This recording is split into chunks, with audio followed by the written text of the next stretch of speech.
deity. So please grant us, also grant me the transmission or some practice of that deity, so then you can follow it every day.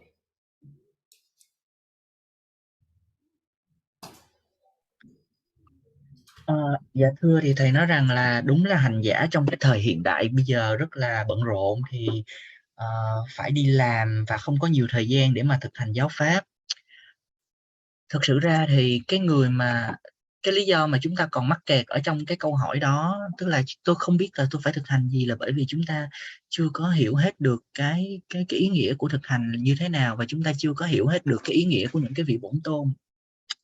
Thì bây giờ một hành giả cư sĩ phải đi làm, không có thời gian thực hành pháp, mà lại có quá nhiều bổn tôn, như vậy thì phải thực hành vị nào? Thì cái câu trả lời của thầy á là tùy theo cái duyên của mỗi người, tùy theo cái mức độ hiểu của mỗi người, và tùy theo cái sự kết nối riêng tư cá nhân giữa người đó với lại một vị bổn tôn nào, thì người đó có thể chọn lựa một vị bổn tôn đó để thực hành mỗi ngày. Tức là mỗi ngày thì chúng ta chỉ thực hành một vị bổn tôn chính và không bỏ ngày nào hết. Ví dụ như là có người thì kết nối mạnh mẽ với lại Đức Tara, có người thì kết nối mạnh mẽ với lại Đức Quán Thế Âm, thì có thể là lựa chọn Đức Tara hay Quán Thế Âm để thực hành mỗi ngày luôn. Và khi mà chúng ta làm được một cái điều là chọn một vị bổn tôn để thực hành mỗi ngày một cách kiên định, thì cái thực hành của chúng ta nó sẽ rất là vững vàng, và nó sẽ luôn luôn nó ở trong một cái trạng thái rất là cân bằng. Chúng ta cần phải hiểu rằng tất cả mọi bổn tôn đều có cái sự gia trì như nhau, không hề sai khác, và hoàn toàn là như nhau, không hề một cái sai khác nào cả. Có thể trong một vài trường hợp nào đó, với một cái hoạt hạnh đặc biệt nào đó, thì các ngài thay đổi cái hình tướng bên ngoài của mình, ví dụ như là thay đổi thành hình tướng hung nộ hơn, thay đổi thành một cái màu sắc khác, hoặc là thay đổi từ 2 tay thành nhiều tay, vân vân. Nhưng mà tụ trung về mặt cái cốt lõi thì tất cả chư bổn tôn đều có tất cả mọi cái sự gia trì như nhau, không hề sai khác. Vì vậy thì chúng ta nên có một vị bổn tôn duy nhất để mà chúng ta thực hành mỗi ngày, và chúng ta kiên định trong thực hành đó. Chúng ta hãy xem cái vị bổn tôn đó giống như là một vị hộ Phật của mình, một cái vị luôn luôn bên cạnh mình, và chúng ta kết nối mạnh mẽ với vị đó.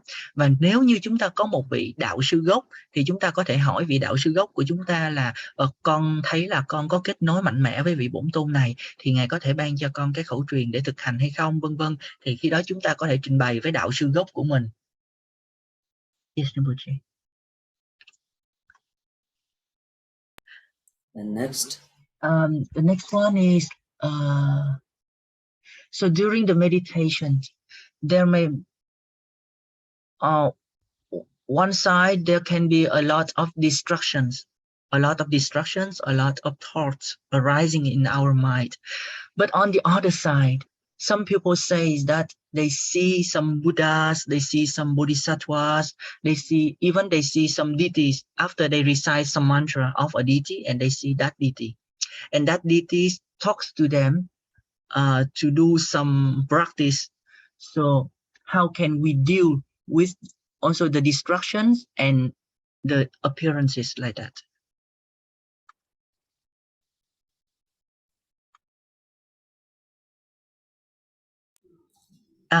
I'm sorry.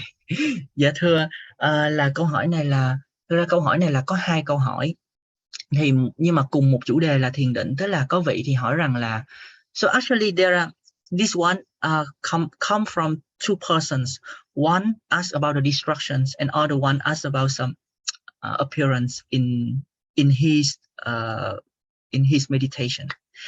Dạ, câu hỏi này là 2 câu hỏi đến từ 2 vị đạo hữu. Thì một vị hỏi rằng là trong thiền định á, thì con hay gặp phải những cái niệm tưởng nó khởi sinh, nó làm cho con bị xáo động trong tâm, con không thể thiền định được. Một vị đạo hữu khác thì có nói về là sau khi mà vị đó thực hành một vài cái mật chú của một vị bổn tôn, thì thấy cái vị bổn tôn đó xuất hiện ra với mình và kêu mình là mình hãy thực hành cái thực hành này, hoặc là thực hành cái mật chú kia. Thì câu hỏi là đối với lại cả 2 trường hợp đó thì chúng ta sẽ giải quyết như thế nào? Yes, Rinpoche. So first is that during the meditation, the distraction thoughts, the disturbing thoughts, when we have those, it means that we are going into the right meditation. Yeah, we are going into the right meditation, because thought has to be there. Thought has to be arise. If there is no thoughts, then we are missing something. Because when we do more and more meditation, the thought will be appear more and more every second. So what does that mean? That means that now our mind, the consciousness, what we're talking about, it is now it's getting to know about the thoughts. Because nowadays what happened, the present thought appears in our mind, many different thoughts, many beautiful places appears in our mind, but we still keep, like, we don't dare to think about that. We just, like, dreaming and dreaming. We are just following and following. Even we don't know the thought is attracting us, we are keep following it in like a dream. We never care about it. Yeah, we keep following it, and thought lead us to go more and more further. Now when we do the meditation and then the thought arises, now we know that we are getting to know, yes, now this is the thought, this is the destruction. Our mind is getting into the point. So this is the good, doesn't matter. Main important thing is thought arise, at the same time mind should not follow the thought. This is important. If you will again follow the thought, then it will be not good, not on the way to the meditation. So that to remember. And secondly, during the meditation, there's some deity appear and say something. Yeah, give some oracles in the meditation. In this case, we have to understand in two different ways. One, it should be a real, and one, it also should be just as our what you call it? What is that? Hallucination. Because our mind was expecting from the before the meditation. We were expecting something to happen, these things. Oh, maybe I can see it. Maybe it will happen to me. So that's why the mind also create these things in our mind sometimes. That we have to understand. This is not only I'm talking about through the meditation or Buddhist way.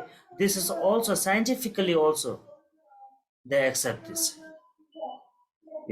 Sometimes the mind also create another things, another deities.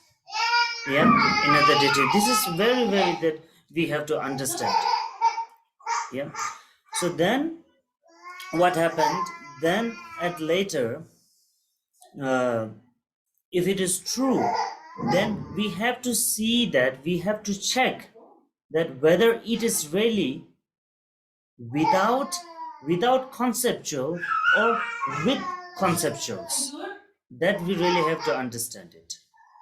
If there is the thought and whatever appears, is it with the conceptuals, the concept, some concept and some ignorance, then this is 100% for sure. It is not the Bodhisattva deity, for sure. Because when the Bodhisattva deity appears, there is no any attachment, there is no any ignorance, there is no any concept.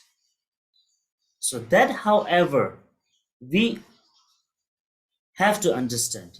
The person who appears this in their mind, that person has to be understood very carefully. Otherwise, it should be a manifestations of the evil too. Really, it is written very clearly in the sutra. Sometimes when this kind of a things appears, we really have to be a concentrate. We really have to be careful that whether it is really a bodhisattva is appearing or the evil is manifesting into the bodhisattva form and appearing. That we really have to be careful. So that's the meaning that I'm talking, whether it has some attachment or some concepts or with some existent. If there is some exist, then it is not a real bodhisattva oracles.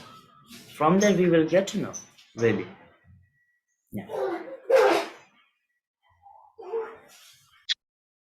Dạ thưa thì cái câu hỏi này có hai ý. Một là những cái niệm tưởng nó khởi lên khi mà chúng ta thiền định. Hai là những cái hóa hiện của bổn tôn trong khi chúng ta thiền định. Thì thầy sẽ trả lời cái ý đầu tiên là niệm tưởng. Thì những cái niệm tưởng nó khởi ra khi mà chúng ta thiền định có nghĩa rằng chúng ta đang thiền định một cách đúng hướng, chúng ta đang đi đúng hướng. Bởi vì một cách bình thường nhất niệm luôn luôn phải khởi, chắc chắn là phải khởi lên thôi. Và nếu như mà chúng ta rơi vào cái trạng thái giống như là thất thần, chúng ta không còn một cái niệm gì trong đầu hết, thì coi chừng là mình thiếu một cái gì đó hoặc là mình đang đi sai một cái gì đó rồi. Bởi vì khi mà chúng ta càng thiền định vào sâu hơn, chúng ta đi đúng hướng thì chúng ta sẽ chúng ta cảm thấy nhiều cái niệm nó khởi ra trong chúng ta hơn. Bởi vì tâm của chúng ta dần dần nó nhận biết ra được, nó trở nên sắc bén hơn, nó nhận biết ra được những cái niệm tưởng rất là vi tế. Thì cái quan trọng là dù bao nhiêu niệm tưởng khởi lên đi nữa thì chúng ta cũng mặc kệ. Bởi vì khi mà chúng ta chưa biết thiền định thì chúng ta thường là một cái suy nghĩ gì đó nó khởi lên trong đầu của mình, chúng ta cứ chạy theo, tôi nghĩ về một cái cõi nó đẹp lắm, tôi nghĩ về cái nơi chốn nó đẹp lắm, bắt đầu cái chúng ta bị nó dắt đi, và nó dắt chúng ta đi hoài và không có điểm dừng. Còn khi mà chúng ta biết thiền định rồi thì mặc dù bao nhiêu thứ đẹp đẽ bao nhiêu hay là xấu bao nhiêu nó khởi lên, chúng ta đều mặc kệ nó, chúng ta không bị kéo theo những cái niệm tưởng đó.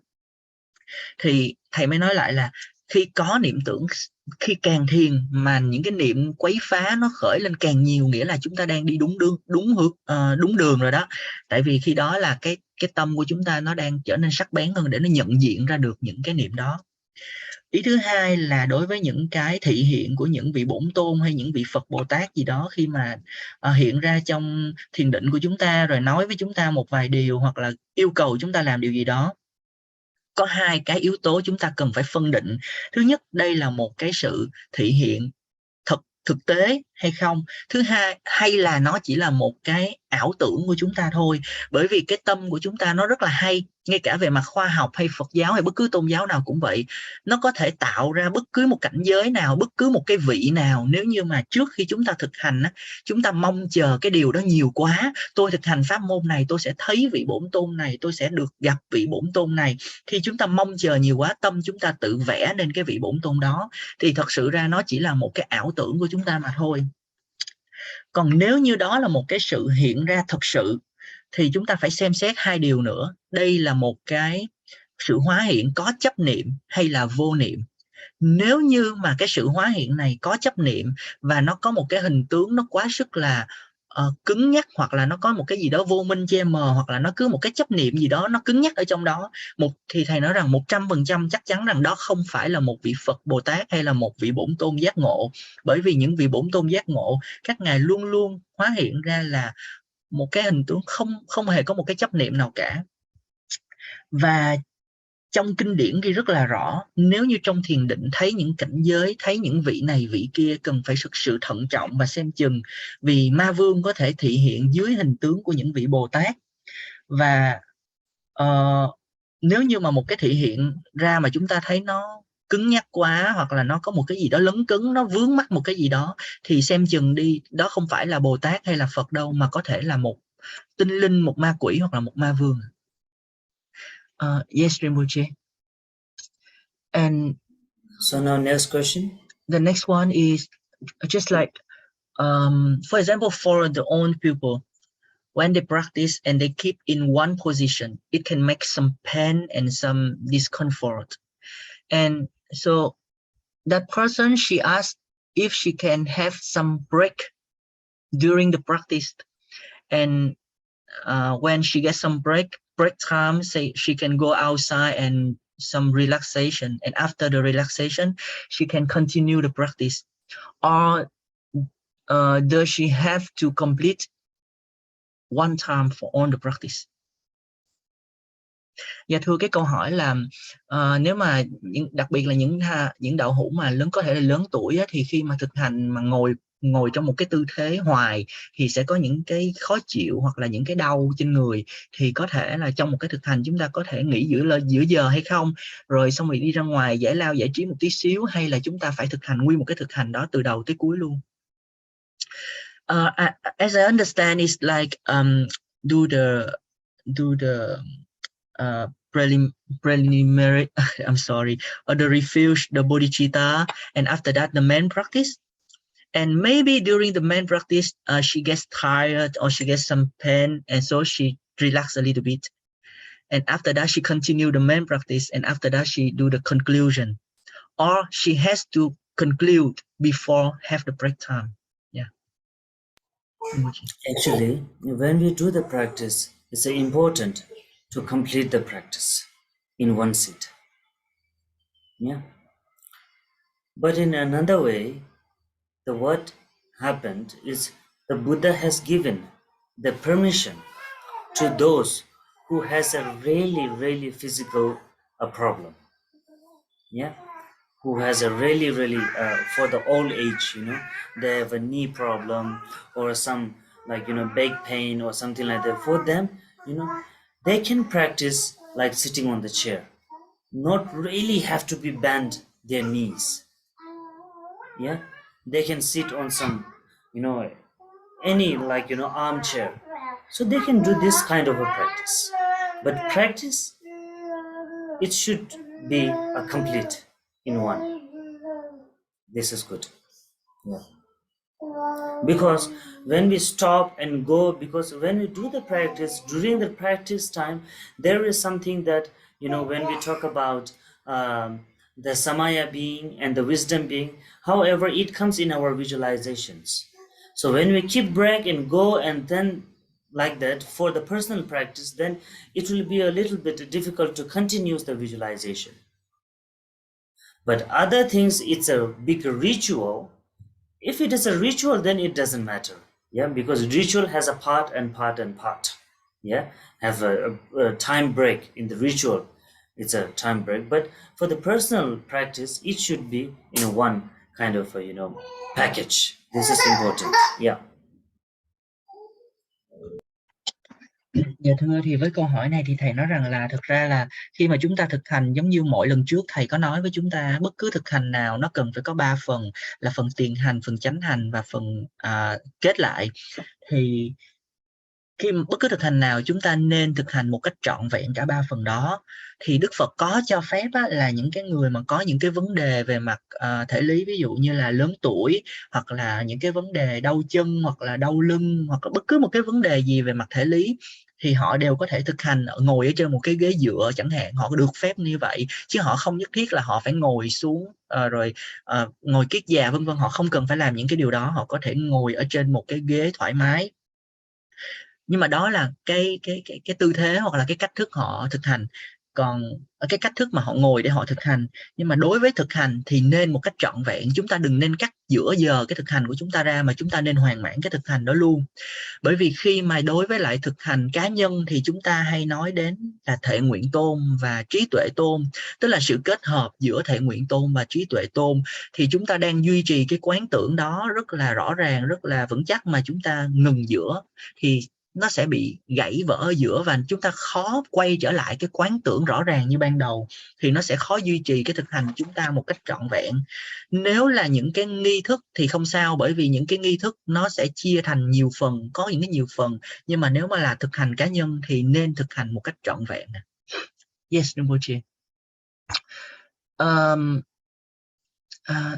The next question is, one person he asked about what practice should he does in order to do the transference for all the spirits into the Pure Lands. So what practice should he do? Dạ thưa, thì có một cái câu hỏi là đạo hữu này có hỏi là con nên thực hành pháp môn nào để mà con có thể giống như là độ hoặc là siêu độ hoặc là chuyển di thần thức siêu độ cho những cái vong linh nhi ở cái khu vực con sống. So because in his surroundings he say that there are some spirits of some babies, some children, and he wants to do some practice in order to liberate those ones. So what practice should he do? Yeah. So. Rinpoche, please unmute. Yeah. So actually, spirits that we talk about, spirits, it's a 24/7, yeah, by us. The spirits are always around. We cannot see them, we cannot feel them, but they are always like a wind. Sometimes, unfortunately, we can say, with some eye, we can say like some, though it has some kind of a, the shape of the eyes, or some times, that time, like unfortunately, we just see them. We can just feel them. It happens a lot. Reality.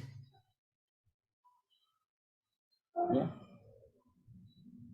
In these things, to liberate them, it's a very important to, first we have to, have the kind of a liberation power in ourselves. Yeah. Through a meditation, through a basic labels of retreat and all these things, practice. Oneself has to have the kind of fulfill to liberate someone,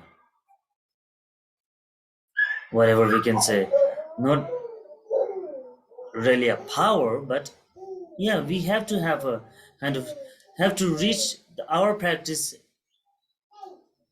in the level of kind of the Vajra holder, yeah, to do something and liberate someone easily. Unless that, when we feel something,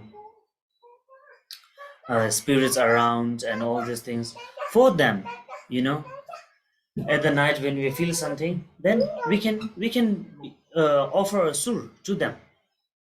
We can offer a sur to them, and then we can recite the Avalokiteshvara mantra or Buddha Amitabha mantra, so that they can hear that, and then they also will find a path to liberate.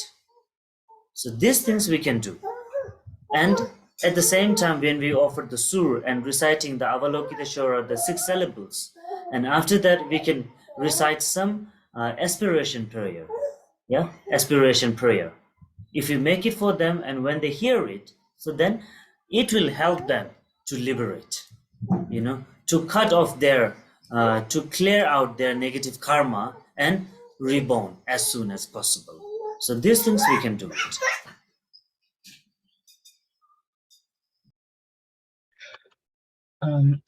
Dạ thưa, là đối với lại cái vấn đề này thì thầy nói rằng là chúng ta cần phải hiểu rằng là những cái vong linh hoặc là những cái tinh linh, những cái vong linh, những cái vong hồn thì 24/24 luôn luôn họ ở bên xung quanh chúng ta, nó không có lúc nào là họ không có ở kế bên chúng ta cả, chỉ là chúng ta không thấy được họ mà thôi. Có thể là trong một cái khoảnh khắc nào đó, cái nhãn quan của chúng ta nó thay đổi, là khiến cho chúng ta có thể thấy được họ trong cái đời sống, trong cái hiện thực của mình, thì điều này xảy ra rất là nhiều. Nhưng mà có lúc thì không thấy, có lúc thì thấy. Thì còn nói về vấn đề siêu độ, thì để siêu độ được cho những vong linh khác thì bản thân chúng ta phải có được cái năng lực giác ngộ đã. Cái năng lực giác ngộ này nó được tích lũy thông qua việc chúng ta nhập thức, thông qua việc chúng ta thiền định, và chúng ta phải hoàn mãn được rất là những cái thực hành của mình. Và nói ra là chúng ta cần phải đạt tới được cái quả vị là trì minh, con xin lỗi, là vị kim cương trì, tức là cái quả vị của một cái vị gần giống như là một vị đạo sư vậy đó, là một vị mà không phải là Đức Phật Kim Cang Trì đâu, mà là một vị mà được trao cho cái quyền của đạo sư để mà cầm chùy kim cương chuông kim cương, chùy kim cương để mà ban pháp, thì chúng ta phải đạt được tới cái quả vị đó, và để đạt được cái quả vị này thì chúng ta phải được cái sự công nhận của đạo sư gốc của chúng ta sau khi chúng ta đã trải qua những cái đợt thực hành nhập thức miên mật. Thì ngoài ra, bây giờ nếu chúng ta chưa đạt được cái quả vị đó mà chúng ta muốn giúp cho những vong linh đó thì làm như thế nào? Khi mà chúng ta cảm giác được cái sự hiện diện của họ, ví dụ ban đêm tự nhiên chúng ta cảm giác là xung quanh chúng ta đang có vong linh chẳng hạn, thì chúng ta có thể cúng xua cho họ, và chúng ta sẽ trì tụng mật chú của Đức Quán Thế Âm, của Đức A Di Đà, và khi mà họ nghe, chắc chắn họ sẽ nghe được những cái mật chú đó, họ sẽ tìm ra được cái con đường để mà họ giải thoát. Và khi mà chúng ta cúng xua cho họ, chúng ta tụng chú Quán Thế Âm, chú A Di Đà, chúng ta có thể tụng những cái lời hạnh nguyện, hoặc là những cái lời hạnh nguyện, hoặc là những cái lời nguyện cát tường, và hồi hướng cho họ, thì điều này sẽ giúp cho họ rất là nhiều và sẽ giúp cho họ tìm được cái con đường giải thoát. Rinpoche, the next question is, some people say that only the meditation is enough. We don't need to do any other rituals. Because in the past, the Buddha, he only he reached to the enlightenment through the meditation, not through the rituals. So only the meditation is enough. Is it right or not? Dạ thưa, có một câu hỏi là một số người cho rằng là chỉ cần thực hành thiền là đủ rồi, không cần những cái nghi thức gì cả. Vì ngày xưa chính Đức Phật, Ngài cũng đã thành đạo nhờ vào thiền chứ không phải là nhờ vào thực hành những cái nghi thức. Thì cái ý kiến này như thế nào? Yes, Rinpoche. Very interesting question. Rituals came later. Yeah, rituals came later. Because only through the meditation, it takes a very, very long time to liberation, to achieve. Yeah, to achieve. Very, very long time. So therefore, we think that Buddha did only meditation. He has not any performed Vajrayana something method. It's a totally wrong.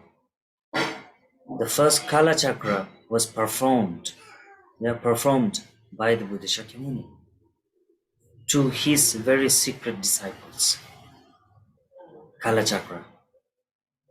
One of the main important of the Vajrayana is Kala Chakra. So that in the age of 60 something when Buddha was, he performed this Kala Chakra to his secret disciples. So this is the method. This is the ritual. Ritual that we have to understand, we have to take that as a method. Method to liberate as fast, as soon as possible, we usually say. Yeah. If the only meditation is the way, then how could it be? If the only is a meditation, then of course, all the bodhisattvas with the meditation, why don't they liberate? Why they're only in the level of the bodhisattva? They also has to call them as a Buddha. Why not? There is a question. You have to understand that.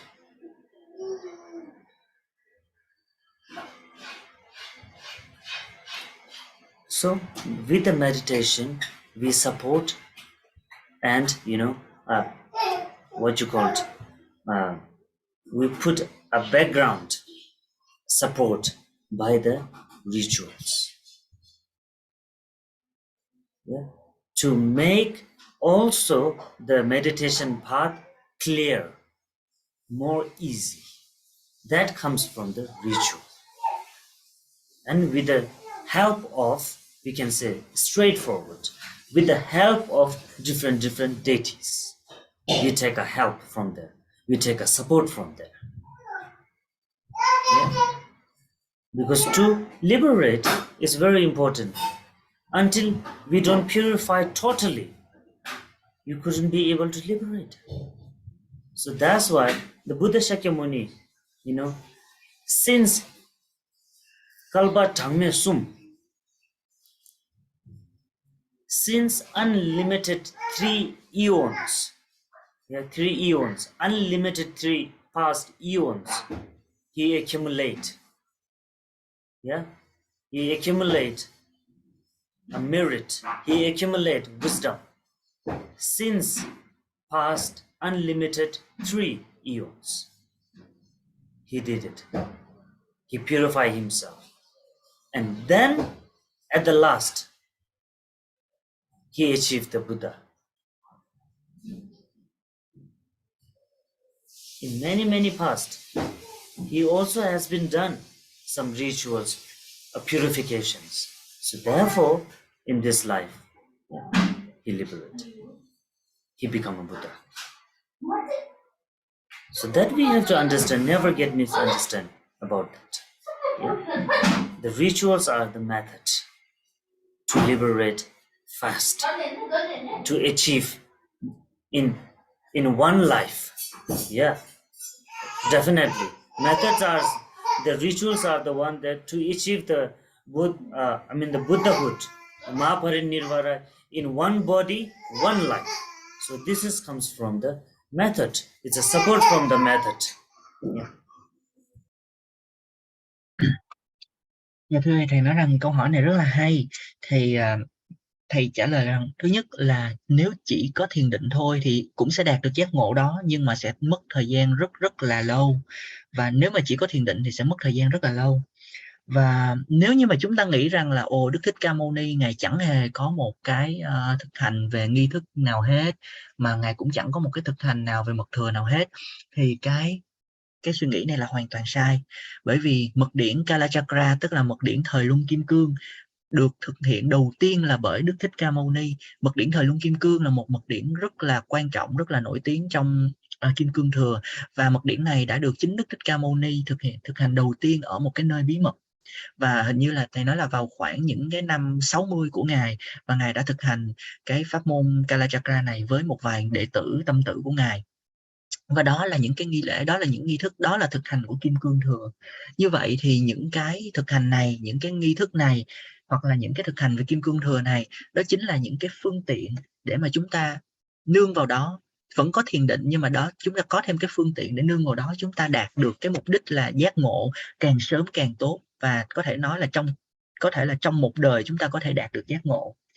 Còn đặt lại vấn đề nếu như chỉ có thiền định thì sao? Như vậy thì chúng ta hãy xem lại là có rất là nhiều những cái bậc, những cái vị thánh hoặc là những cái vị Bồ Tát ở những cái địa khác nhau, nhưng mà tại sao các ngài vẫn đắc được thiền định đấy, nhưng mà các ngài vẫn chưa đắc được Phật quả? Chúng ta vẫn gọi các ngài là những vị Bồ Tát ở những cái địa khác nhau, chứ chúng ta chưa gọi các ngài là Phật. Và đó là một cái câu hỏi tu từ thầy đặt cho chúng ta, và thầy có thể kết lại là thiền định thì chúng ta sẽ có được cái sự trợ giúp từ những cái nghi thức hoặc là những cái thực hành về phương tiện trong Kim Cương Thừa. Những cái thực hành phương tiện hay nghi thức này nó sẽ hỗ trợ cho thiền định của chúng ta, nó giúp cho thiền định của chúng ta trở nên rõ ràng hơn, trở nên dễ dàng hơn. Và thông qua những cái nghi thức này chúng ta lại có được cái sự trợ giúp từ nhiều cái vị bổn tôn khác nhau, và chúng ta có thể tịnh hóa được những cái nghiệp của mình nó dễ dàng hơn. Ngay cả Đức Thích Ca Mâu Ni ở trong kinh đã nói rằng là từ vô lượng đại kiếp ngài đã tích tập rất là nhiều công đức và trí tuệ, và nhờ đó ngài đã tịnh hóa được chính mình, và ngài đã đạt được Phật quả vào cái đời sau cùng khi mà ngài thành Phật. Như vậy thì trong nhiều tiền kiếp đó ngài tích tập những công đức và trí tuệ bằng cái gì? Ngài tích tập cũng chính là bằng những cái thực hành phương tiện, những cái thực hành về nghi thức, hay là những cái thực hành phương tiện để ngài tích được những cái công đức và trí tuệ đó. Thành ra là những cái thực hành về nghi thức hay là phương tiện chính là một cái phương tiện thiện xảo để giúp cho chúng ta đạt được giác ngộ ngay trong một đời, thậm chí là ngay chính bằng cái thân này của chúng ta luôn. Yes, and one another thing, the ritual, is that because to the time being we live in the samsara, and we have many expectations in our life. We need something, we need a good health, and we need something, we want something. many expectations. So to fulfill that expectations, also the rituals happened. Yeah, to fulfill all these things. And also rituals, from the ritual also we can be able to accumulate merit more than usual. That's why the ritual is also important. So all these things, understanding of all these things, so then that makes us to move towards the Buddha path more easy and more fast. Yeah, this is the thing. Dạ thưa, và thêm một ý nữa là chúng ta đang sống ở trong luân hồi, và vì vậy chúng ta có những cái kỳ vọng, chúng ta có những cái nhu cầu mà chúng ta mong mỏi, và nhờ để mà có thể hoàn mãn được những cái nhu cầu, những cái kỳ vọng đó thì chúng ta sẽ có những cái thực hành phương tiện thiện xảo, đó là những cái nghi thức. Và thêm nữa là thông qua những cái thực hành về nghi thức, tức là phương tiện này, chúng ta có thể tích tập được công đức nhanh hơn và nhiều hơn là những cái phương pháp bình thường.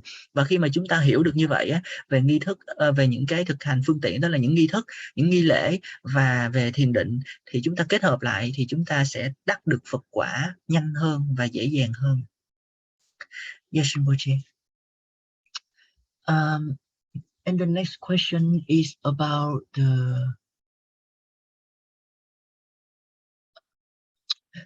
the Dhammapala practice.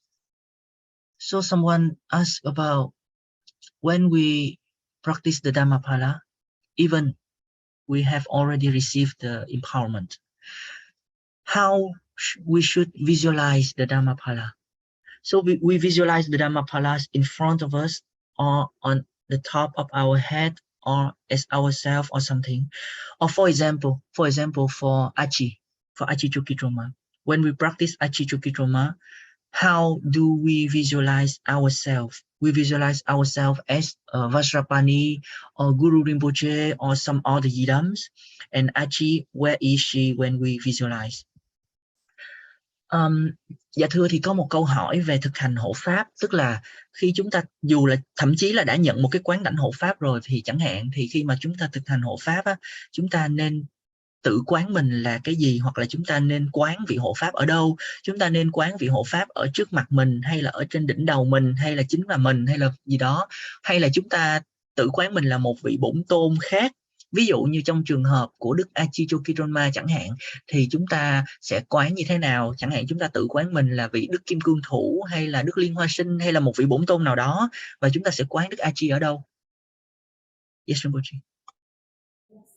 When we do the Dhammapala practice, that time we ourselves no need to visualize as a Dhammapala.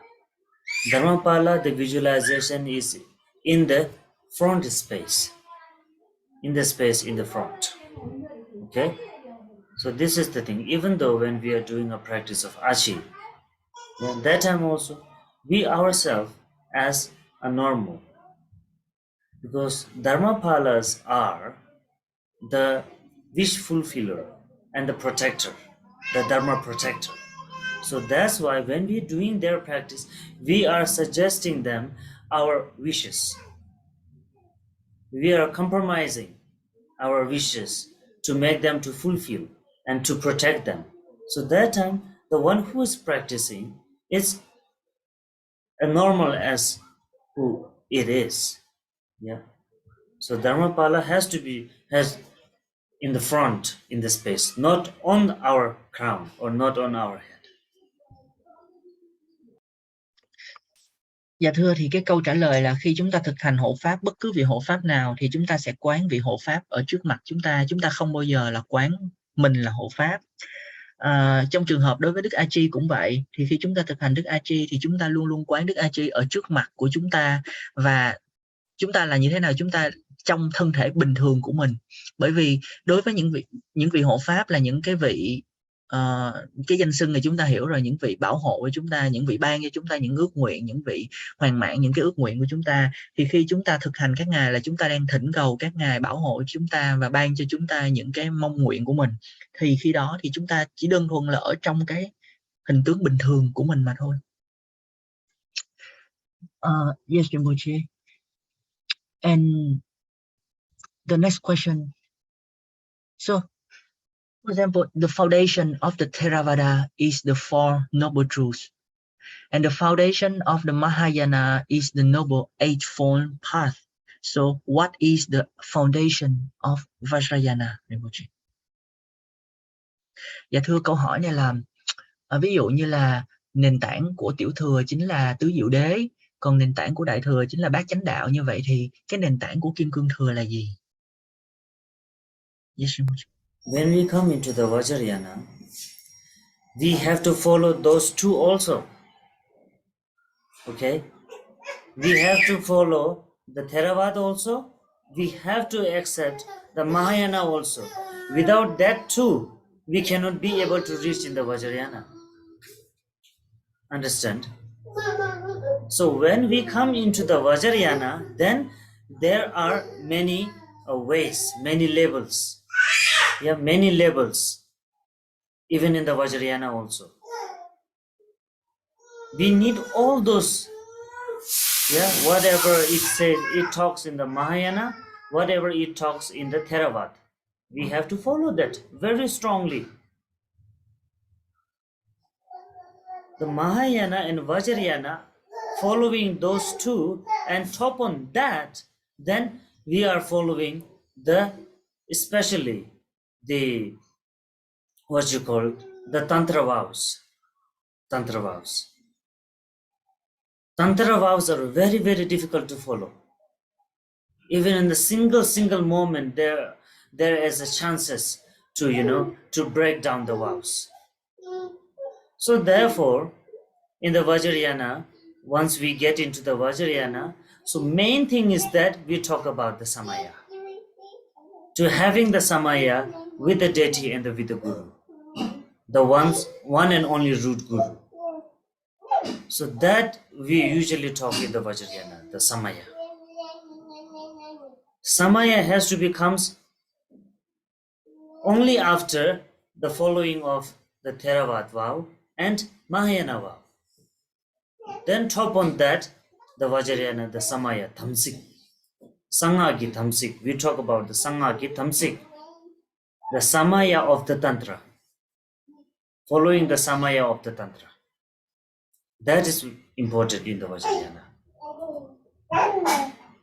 So then all the Tantras and all the vows then has to be taken care by the Samaya. And that we have to, and that the things that which lead us and will decide at the later to in which pure land or in which state that we are going to be born, yeah, in the next level. So that will decide by the Samaya. Yeah.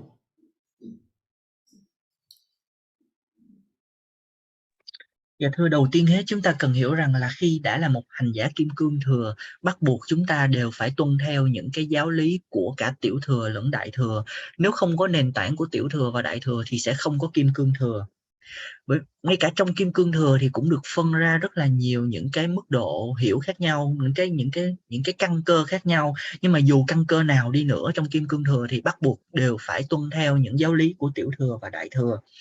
Sau khi mà đã tuân theo được giáo lý của tiểu thừa và đại thừa thì sẽ đến một cái gọi là mật nguyện, hay gọi là Damchik hay là Samaya. Và cái mật nguyện hay là những cái giới nguyện của mật điển này rất là khó để mà chúng ta trì giữ được. Thậm chí trong từng sát na chúng ta đều có một cái nguy cơ để mà làm bể vỡ những cái giới nguyện đó. Và khi đã nói tới kim cương thừa thì yếu tố quan trọng nhất đó chính là mật nguyện. Mật nguyện hay Samaya đó là mật nguyện chúng ta giữ với lại một vị đạo sư gốc duy nhất của chúng ta, và chúng ta giữ cái mật nguyện này với lại cái vị bổn tôn của chúng ta. Và thì như thầy đã nói đó là mật nguyện là những cái giới nguyện của kim cương thừa thì hiển nhiên nó sẽ đi sau khi chúng ta đã có thể trì giữ được những cái giới nguyện của tiểu thừa, những giới nguyện của đại thừa, và sau đó sẽ là đến những giới nguyện của kim cương thừa.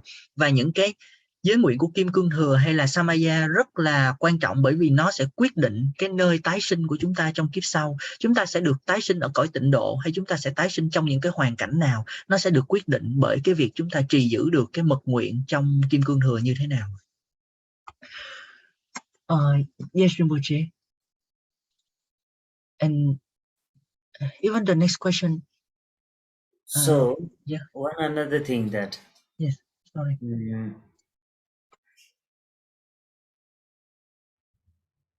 Yeah, okay, yeah. Next question, yeah. Yes, Rinpoche. The next question is, in the meditation, if we have some, just like we can, someone say that in the meditation, she can see the future. Something will happen in the future, but in the near future. So that time, just like that divination, come from a good side or come from the evil side? Dạ thưa, cái câu hỏi là trong thiền định thì nếu như thấy được những cái chuyện mà xảy ra trong tương lai gần thì cái điều này đến từ một cái nguồn tha lực tốt hay là đến từ những tinh linh xấu, những ma quỷ? Yes, Now, the divination, when we say, yeah, the Nguyen yeah, to know everything, to can see everything. The one main is that how to get this power.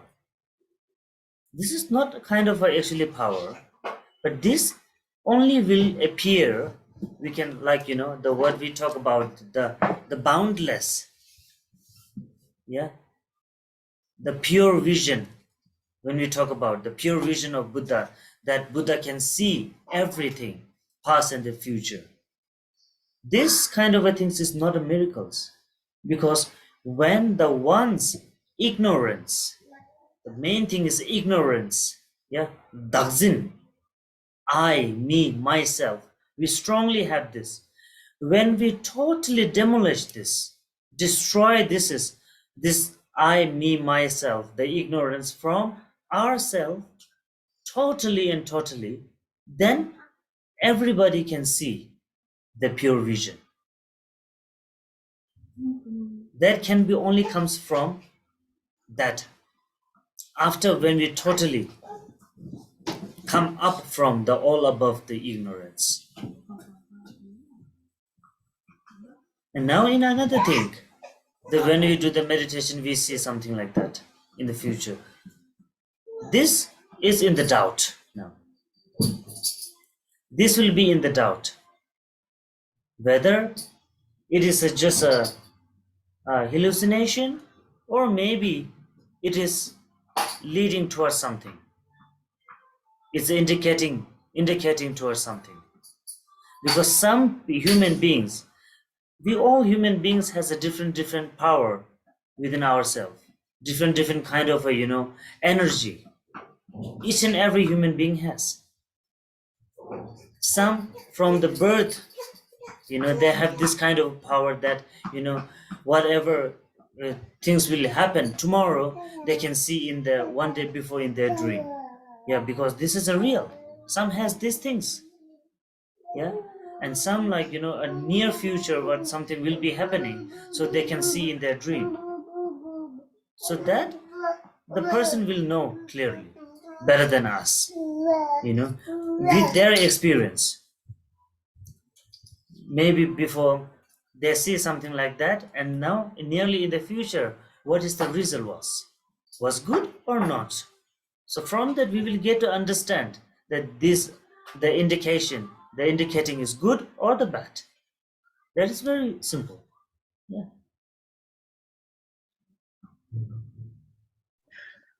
Dạ thưa, là khi mà chúng ta nói về cái khả năng gọi là giống như là thấu suốt tất cả mọi thứ, như là bên tiếng Tạng gọi là ngonsha, tức là toàn tri, hoặc là có thể thấy toàn tri, con xin lỗi, toàn tri, hoặc là có thể là không quên, tức là có thể thấu suốt được tất cả mọi thứ.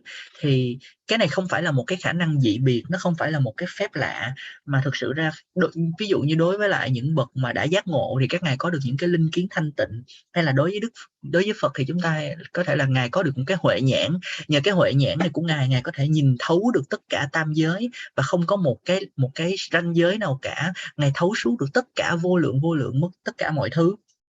Thì đây không phải là một phép lạ, mà do là chúng sinh bị bám chấp vào cái ngã nó quá mạnh mẽ, lúc nào cũng là tôi, cái này của tôi, cái kia của tôi, lúc nào cũng là tôi. Vì vậy chúng ta không thấy được gì cả. Nhưng nếu mà chúng ta đã hóa được cái ngã đó đi rồi, chúng ta không còn bám vào nó nữa, thì khi đó chúng ta sẽ đạt được cái huệ nhãn của chính Đức Phật. Chúng ta có thể thấy được cả tam giới, thấy được tất cả mọi thứ, có thể biết được tất cả mọi thứ. Quay trở lại câu hỏi là nếu như trong thiền mà chúng ta thấy được một cái điều gì đó sắp sửa xảy ra thì sao? Thứ nhất thì như thầy nói, phải xem xét nó có phải là một cái ảo tưởng của bản thân mình không. Thứ hai, thật sự phải công nhận rằng nó có thể là một cái điềm báo. Thì bởi vì mỗi người đều có một cái năng lực nhất định từ khi mà họ sinh ra. Thì có thể có người đã có cái năng lực từ nhỏ rồi. Ví dụ như thầy nói là có những người hồi từ lúc mà nhỏ đó, ngày mai xảy ra chuyện gì thì ngày hôm trước là họ đã nằm mơ đến chuyện đó rồi, ví dụ như vậy. Hoặc là có những người là họ thấy được trong một cái tương lai gần gì đó là có cái chuyện gì xảy ra. Nhưng mà cái việc này là bản thân họ qua những cái lần trải nghiệm, chẳng hạn như họ thấy rồi họ so sánh với lại thực tế như thế nào, họ trải nghiệm nhiều, họ so sánh nhiều thì họ mới biết được là nó đúng hay nó sai, và họ sẽ biết rõ hơn là những người ở bên ngoài, tại những người bên ngoài họ đâu có trải nghiệm qua những cái đó đâu. Dạ vâng ạ. Thì chính những cái người đó thì thông qua cái việc phân tích và xem xét lại chính những cái điều đã xảy ra trong đời mình thì họ sẽ hiểu rõ hơn. Rinpoche, so the next question is the following is of the previous one. So if we really know what will happen in the near future, should we talk that thing to other people, or should we warn other people about that? If we warn other people about that, will it affect our own merit and our own karma? Dạ vâng, cái câu hỏi tiếp theo là cái câu hỏi của cùng một đạo hữu luôn, là nếu như mà chúng ta biết trước được cái điều đó thì chúng ta có nên nói ra với người khác hay không, có nên nói với người khác hay không? Nếu mà nói ra thì nó có ảnh hưởng đến phước và nghiệp của chính chúng ta hay không? Yes, Rinpoche. First, you check by yourself. First, you test by yourself whether it is a good or not. Yeah. First, properly test by yourself. And then,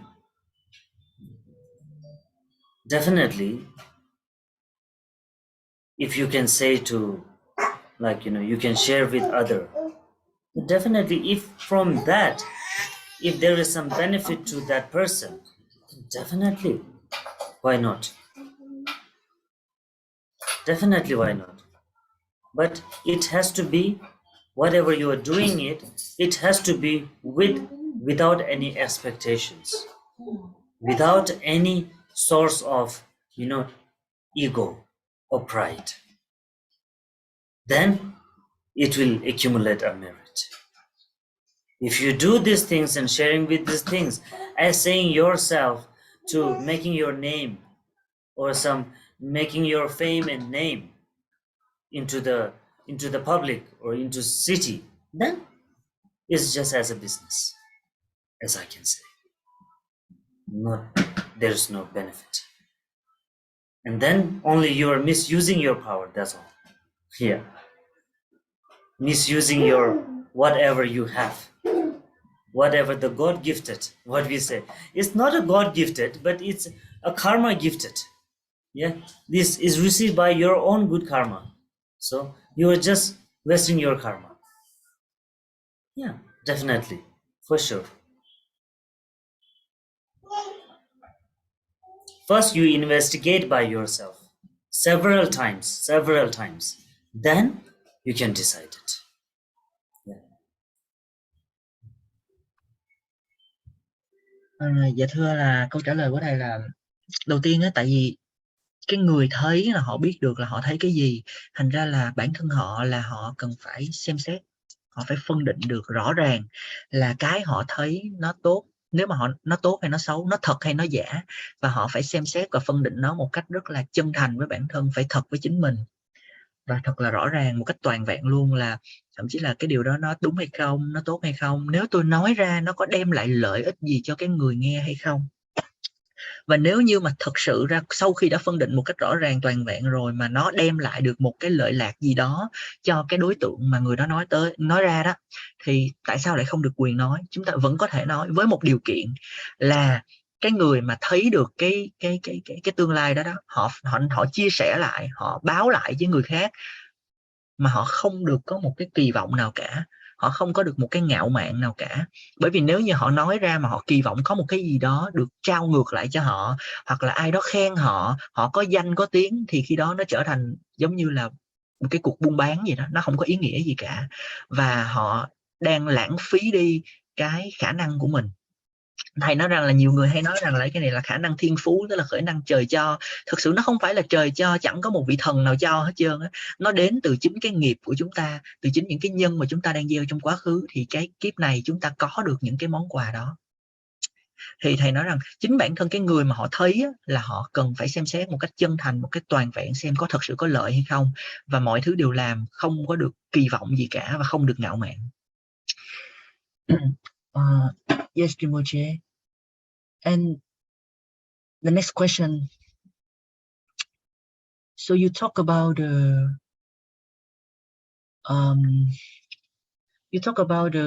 the guru and the samaya. So can you talk a little bit more about the importance of the guru and the samaya on the Buddhist path and especially on the Vajrayana path? Dạ, câu hỏi là như thầy đã nói về đạo sư hay là mật nguyện trong vấn đề tu tập, thì đạo hữu có hỏi là thầy có thể nói rõ hơn hay là nói sâu hơn về cái tầm quan trọng của đạo sư và mật nguyện trên con đường tu tập Phật Pháp nói chung, và đặc biệt là Kim Cương Thừa nói riêng. Yes, I will keep this question in the last. Okay. Yes.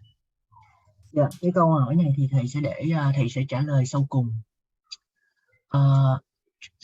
For me. There are some person asked about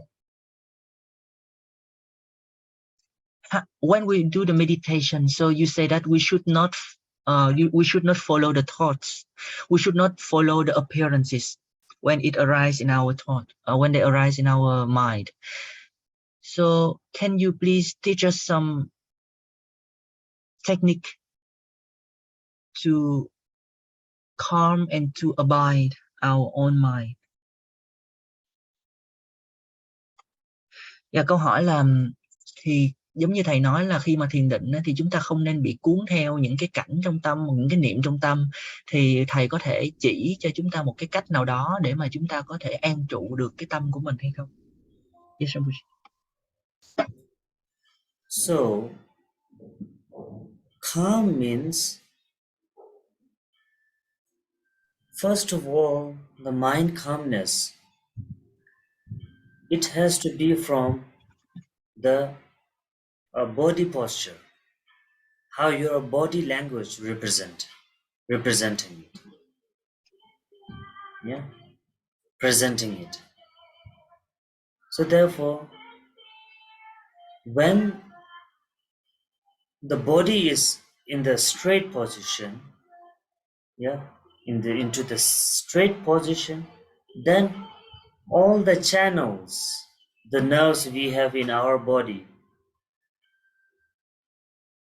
they also get back to their own position, yeah, on the right. And then after that, then everything, the wind that we have in our body also comes through on their own label. Yeah? Winds also goes through by his own label. Then from that wind, then it give up to the mind.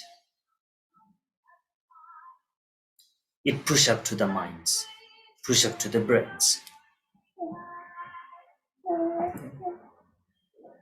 So in that case, so the mind, as we say, now we can understand that to have a peace of mind, what we need first? Body. Yeah. We need to have a good body. Exactly. And then when we have a good body, then our inside organs will be also in this good position. And after everything has been in the settle, and then the breathing, what we have, the oxygen in ourselves, it also comes in. And then from that, then only mind will create. So with this, do we little bit get to know that meditation is also a very much, connected with the body. If body is not healthy, mind cannot be able to calm. Yeah.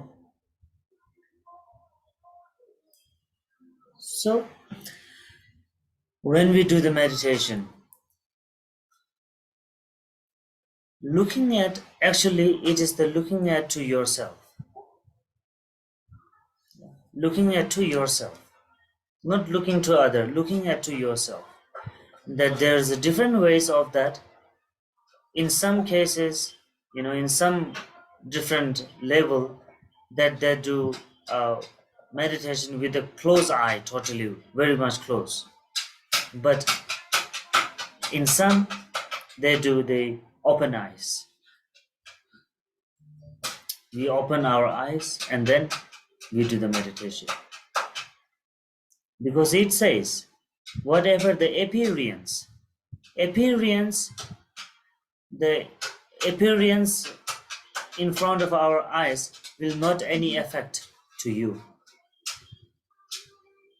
The main affecting thing is the ego that we have inside ourselves. Yeah. So through the meditation, we are trying to remove that ego. We are transforming that ego. We are trying to transforming that ego. So when the ego is totally transformed, then there is no any breakage and there is no any source of the some kind of dirt which can be what you called being a shadow or some kind of a curtain to the liberation. So for meditation, that we are trying to doing that, to uncover it, to uncover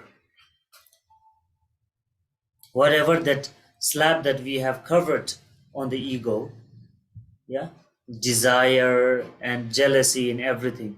So we are trying to making it uncover. It means looking at to yourself and knowing yourself. Once we know ourselves, then we will be able to know the nature. Nature doesn't mean that only the Buddha's nature. The environment is connected with the nature. Then we will be able to understand the natures, the reality of the natures. Yeah. This is the thing that we have to to make ourselves into the practice of the meditating. Yeah.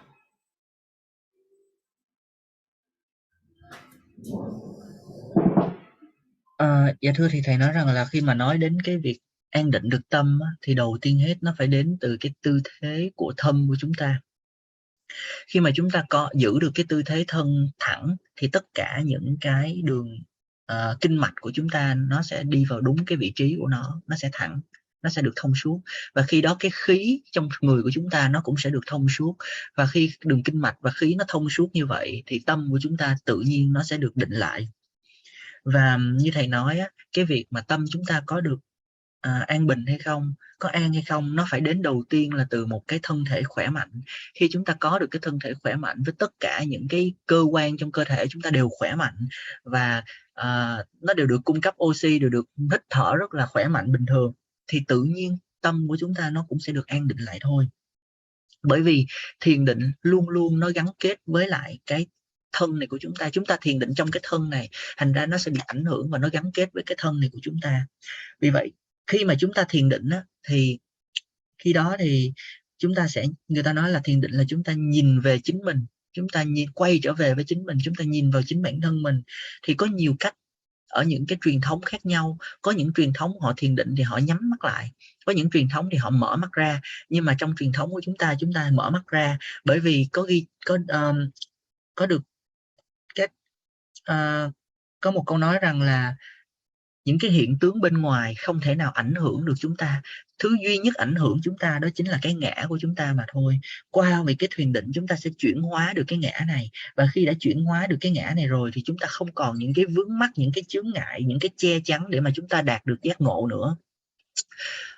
Thì thầy nói rằng là chúng ta giống như là giữa chúng ta với lại cái việc đắc thành giác ngộ, nó có một cái tấm màn che. Cái công việc chúng ta là mở cái tấm màn đó ra, thì thông qua việc thiền định chúng ta sẽ chuyển hóa dần dần cái ngã của mình. Khi không còn ngã nữa thì khi đó chúng ta đã mở được cái tấm màn che đó ra rồi, và chúng ta khi đó thực sự chúng ta nhìn vào bên trong chúng ta hiểu được chúng ta là ai, chúng ta hiểu được chính bản thân mình. Khi chúng ta hiểu được bản thân mình rồi, chúng ta sẽ hiểu được tự nhiên bên ngoài, chúng ta sẽ hiểu được Phật tính. Chúng ta không chỉ là Phật tính không, mà chúng ta hiểu được cả thiên nhiên, cả vũ trụ xung quanh chúng ta. Chúng ta hiểu được chúng ta hiểu được cái, giống như là chúng ta hiểu được cái bản tính thực sự của tự nhiên này là gì. Chúng ta hiểu được tất cả mọi thứ.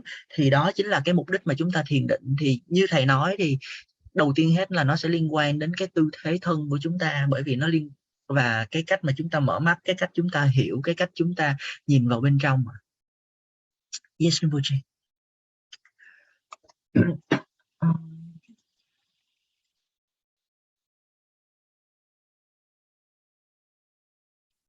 So someone asked about when that person do some meditation about the Vajrasattva, and when that person visualize the nectar, the white nectar come from the Vajrasattva through the top of his head, he feels some fresh sensation from the top of the head through the spine. So how can we understand about that? Dạ thưa, cái câu hỏi này là một cái đạo hữu hỏi rằng khi mà thực hành kim cương tác đọa tới cái đoạn mà quán tưởng đức cam lồ chảy xuống đầu thì cảm thấy một cái cảm giác mát lạnh từ đỉnh đầu xuống sống lưng, thì khi đó thì nên hiểu cái điều này như thế nào? Yes, This is very good. Usually we can feel it. That comes, yeah, really. Very good experience, this one. Because when we get into the very deep into the visualizations, perfectly very deep into the visualization, so even though really in the Vajrasattva commentary, when we give the commentary, it says that when you do the visualization, if the outer temperature, your environment temperature is hot, then you can visualize the nectar into a very cool, very cool. And if the environment is very cool, very cold, then you can visualize the nectar into a kind of a very warm. So that is when we do the visualization very deep into it, we can really feel it from ourselves, from our body, like we can feel it. That is very good. Yeah, no, there is no any doubt. It's very good. Dạ vâng, thầy nói đây là một cái trải nghiệm rất là tốt, bởi vì cũng có nhiều người họ khi mà họ thiền sâu thì họ cũng có thể cảm nhận được như vậy. Bởi vì trong mật điển của Kim Cương Tác Đọa thì có nói rằng là khi mà môi trường xung quanh chúng ta nóng thì chúng ta có thể quán tưởng cái cam lồ lạnh để mà làm dịu đi, hoặc là khi mà môi trường xung quanh chúng ta lạnh thì chúng ta có thể quán tưởng cái cam lồ này là nóng. Thì cái điều này là tốt, thành ra là chúng ta không phải lo lắng. Yes, Rinpoche.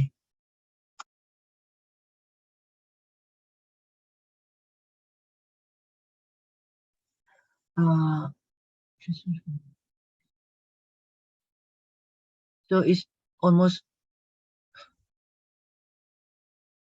yes, it's on the question that I received. Now the final one, the connection of Guru and the Samaya. Yes, Rinpoche. Guru and the Samaya. Because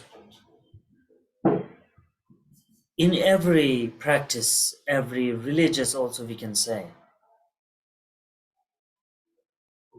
and even in this samsara,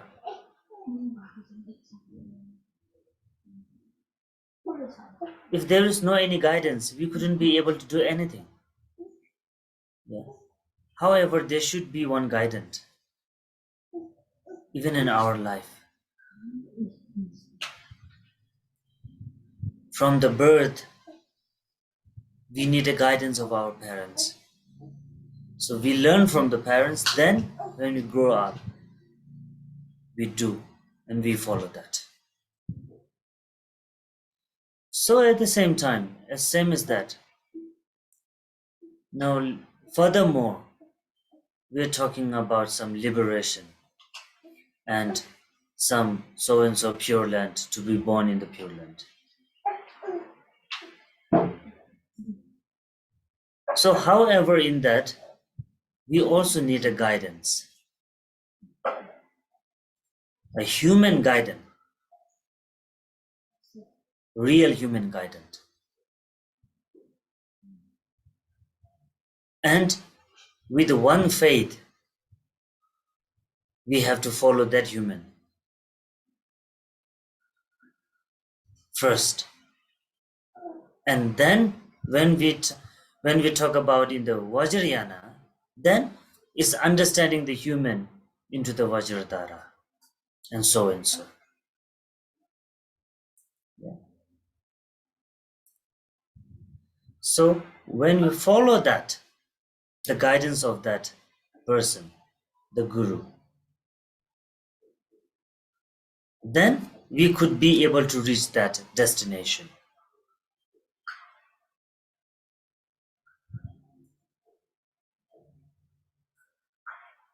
Without the guidance of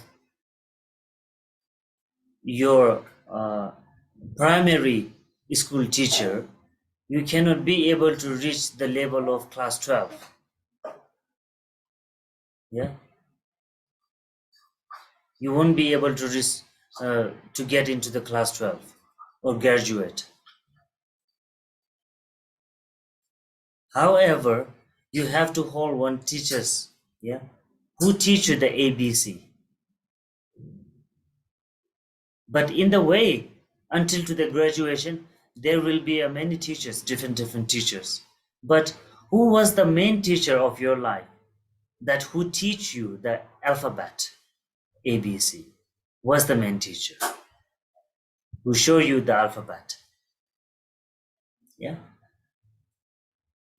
So according to that, the path of the liberation, there will be many masters from whom you receive initiation, empowerment, transmission, and commentary, many. But one, from the beginning, who lead us and who have given the main part of the recognitions of the one's own nature. It's called the root guru, who has given the instruction of the recognitions of the one's own mind, one's own nature. So that is the called a root guru that we talk about. And up to the liberation, up to do something, to born in the pure land or something like that, without that person's guidance, we could not be able to. And also we have to understand that person is not just a ordinary human. The nature of that person, of that guru, we have to understand is the nature of the enlightened being. And the guidance of whatever the speech is coming from that person, it's the speech of the enlightened beings. From the root guru I'm talking about. Yeah. And the path which is the person is showing is the path of the liberation path, the path of the Buddha. We have to take very, very strong and very personally.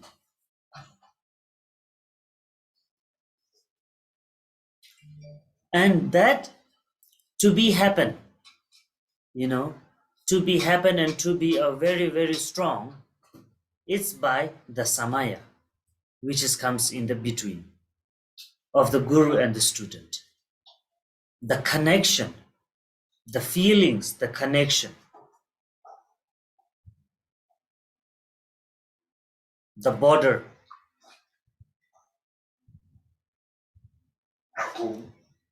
To go into some here to the other country, the border has to be open. Yeah, border. If the border is open, we can go direct to another country. If there is no border is closed, we could not be able to go to the other country. However, so the border, the two country border side has to be a good relationship. Yeah, have to be maintained, the border, two countries border have to be. So that is the samaya.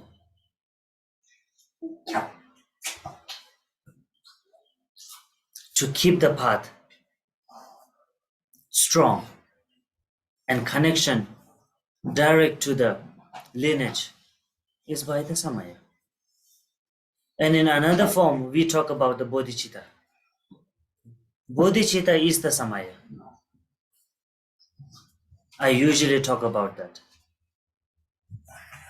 So that's why now it comes.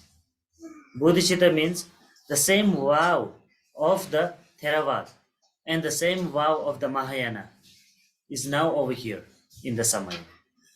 Samaya means the bodhicitta. So that has to be strong. The guidance what we are receiving from the root guru has to be followed without any doubt. That is called the samaya. And once we have samaya with the guru, and then even we totally get connect samaya with the samaya will be connect with other deity too, because all other deities are, as I said before, you remember, the speech of the person is the speech of the enlightened. Yeah, the mind of the person is the mind of the enlightened. The body of the person is not the body as a human, is the body of the enlightened being.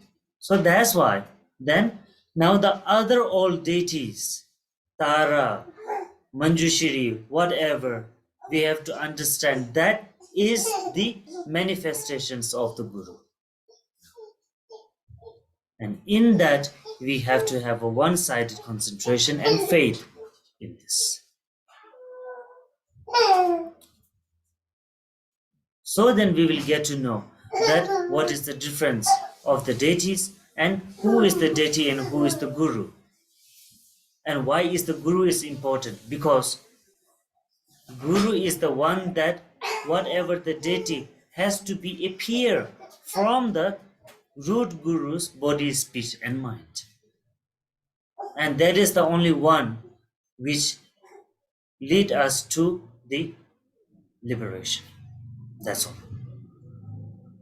And to keep the connection strong is by the samaya. And if there is no samaya, then there is no any path. There is a breakage in the between.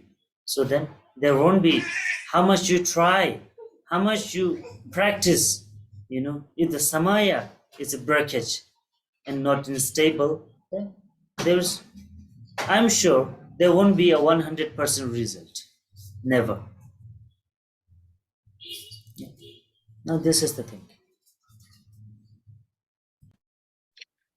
Dạ thưa, thì thầy quay lại với lại cái câu hỏi hồi nãy, thì câu hỏi cuối cùng là về thầy nói thêm về tầm quan trọng của đạo sư và mật nguyện Samaya.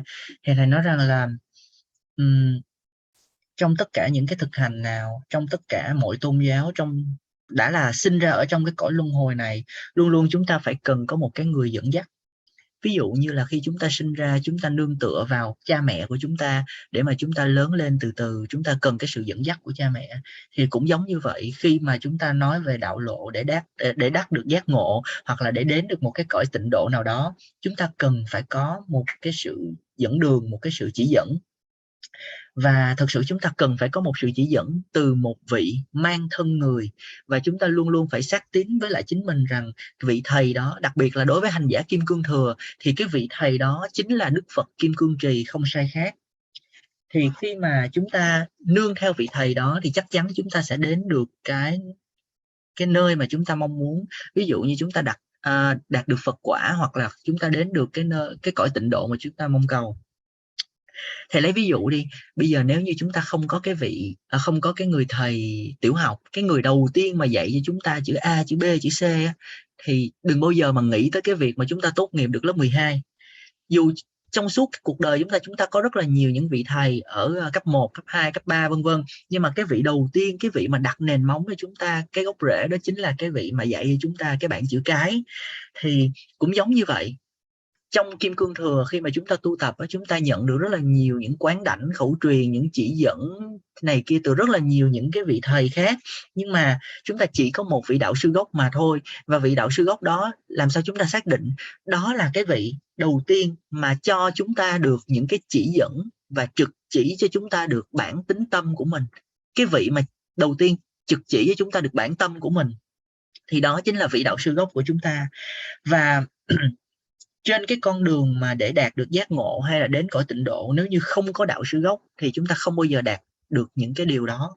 Và chúng ta luôn luôn phải xem vị đạo sư gốc của mình, thể tánh của Ngài chính là thể tánh của Đức Phật, không sai khác.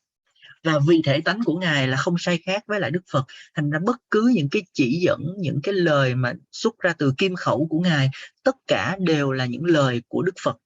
Và cái con đường mà Ngài vạch ra cho chúng ta đi, Ngài chỉ dẫn chúng ta đi, thì đó cũng chính là đạo lộ của Đức Phật.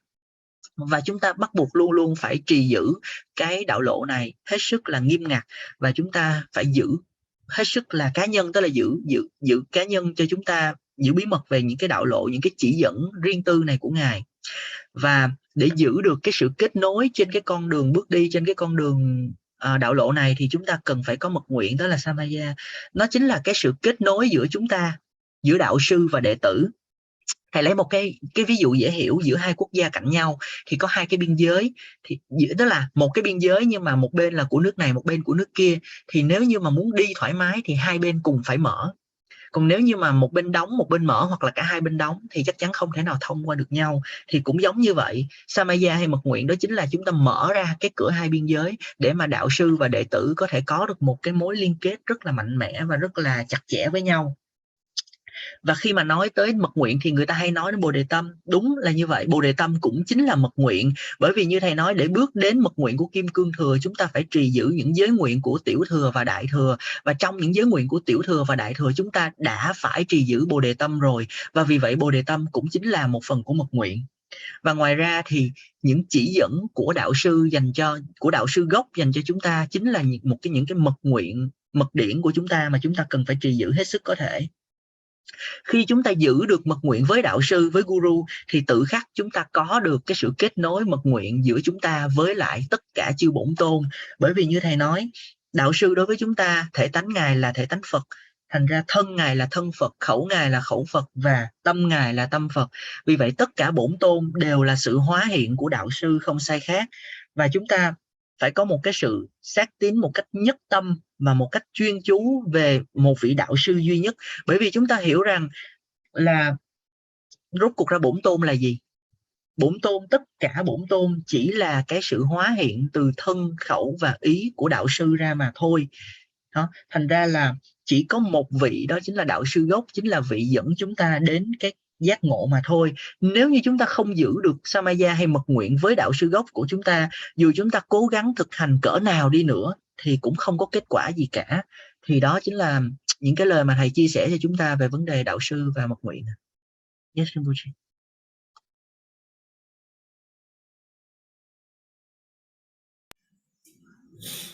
Okay. Yes, Rinpoche.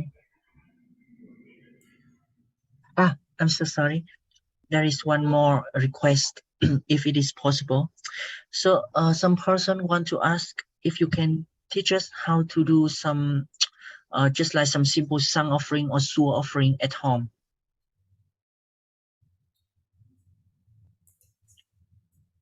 Okay. Sang offering. Sang is usually there are many. Yeah. As I also, maybe if you can go through my previous session of the Rivo Sanctuary in the recording, then you will get to know. You will receive from there the Rivo Sanctuary practice. In that, I have said details about the Sang. And the Sur is that actually is the ready-made eatable flour. Yeah, it's from the flour. Ready-made, yeah, that we can eat. And in that we have to mix the 3 sweets and 3 whiteness. Yeah, karsum marsum. And then we have to make a very good one. On top of that, we can add anything we want, eatable things. Yeah, but it should not has to be like non-vegetarian. Anything like dry fruits, if you want, you can add it, doesn't matter. But however, it has to burn. Okay, you have to make it burn. But not adding everything and should not burn is not that. However, you can just grind, grind, and then you can add together, and then you can burn like that. And if you want to do some sur offerings, if you need as a text, then you may can ask to Sri Wangchuk, Rawan Sri Wangchuk, to Sri Wangchuk. So I have given him a text, the sur text. So you can ask from there. You can ask from them.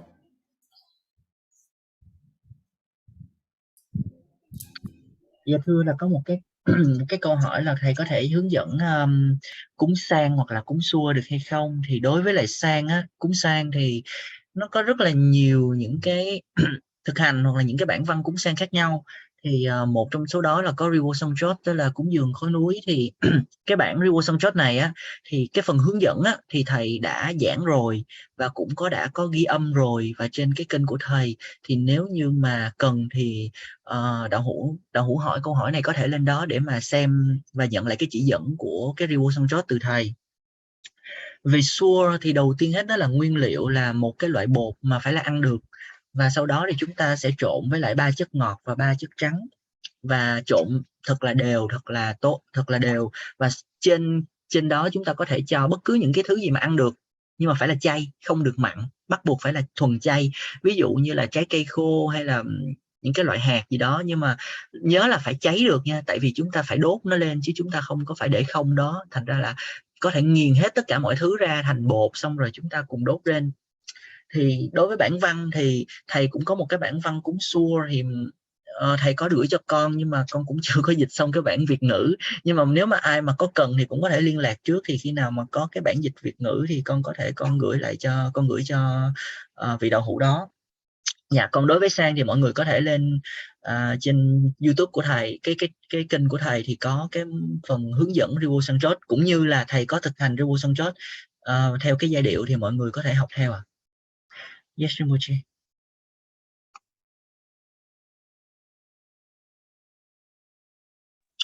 So I think that's all for Okay. We can start the Kabgo, okay, for today. So all of you, with a pure devotion and into your mind with the generating the bodhicitta,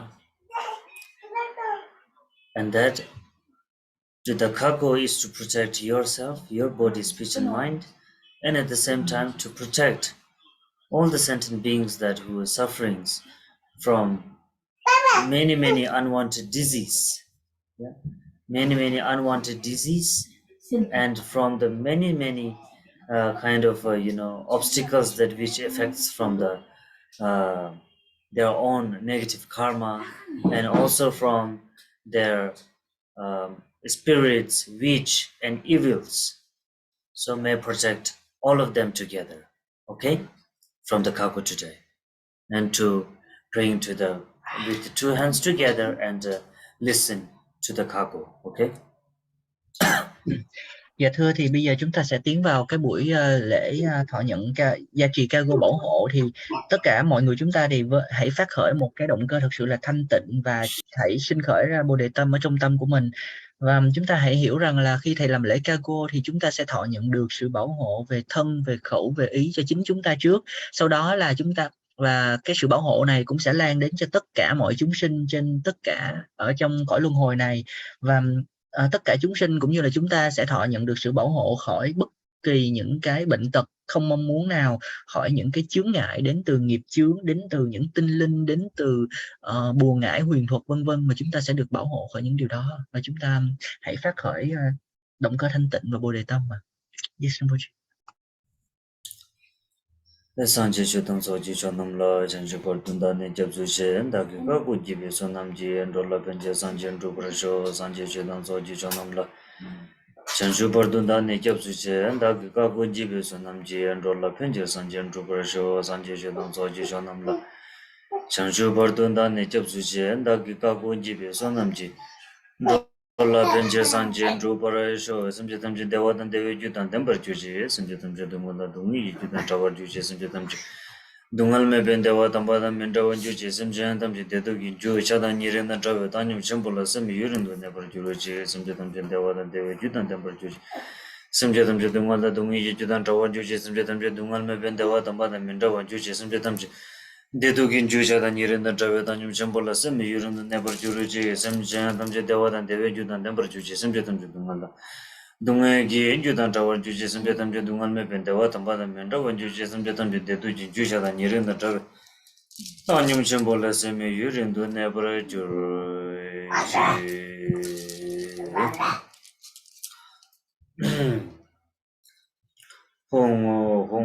Hong Shen Jebe Dani Ge Shige Nendo Mahan Guru Pema Chabu Zale She Shawa Gu Wen Jibe Shalu Chen Sung Ambe Ngaro Ndropatu Chabe Ngardan Demba Kundo Marmon Sawo Ge Pereso Apege Che Ju Gemba Mimada Mara Medan Baro Uta Marse Kendo Zimba Chaye Namjagi Dorje Namkala Chare Jene Ye Cha Yemba Dingzu Hone Jen Desin Duba Jen Namki Ningla Sirwa Dingzu Gi Zele Chagde Nabu Gugura Chabge Be Tso Padu Meba Chode Tengden Sadan Changsong Odun Ludan Sada Pardun Gyabon Tevrang Tamsi Shinje Sunje Degin Jungbo Tamsi Malikun Jumbar Chishin Chagwa Pomo Andrawe Pamro Dan Nida Pema Tarsabdan Jebe Chi Ting Duwe Shabnin Dordab Sukin Shin Kalbe Mebung Barwe Longdu Chodum Seba Kawe Ziji Chen Kam Sumo Wangdu Ndu Jing Sesum Silgin Be Dani Chen Du Juro Om A Hung Arziniz Namu Bangawate Hung Hung A Hung Hung Be Om A Hung Arziniz Namu Bangawate Hung Hung A Hung Hung Be Om A Hung Arziniz Namu Bangawate Hung Hung A Hung Hung Be A Yamaduru Sasina Samaya Hong Pe Om Chum Garuda, Hong Pe Om Benzara Yaksha, Hong Pe Om Benzara Raksha, Hong Pe Om Hong Arsinizanam Banga Wate, Hong Pe Ayamadru Sasana Samaya, Hong Pe Om Chum Garuda, Hong Pe Om Benzara Yaksha, Hong Pe Om Benzara Raksha, Hong Pe Om Hong Arsinizanam Banga Wate, Hong Pe Ayamadru Sasana Samaya, Hong Pe Om Chum Garuda, Hong Pe Om Benzara Yaksha, Hong Pe Om Benzara Raksha,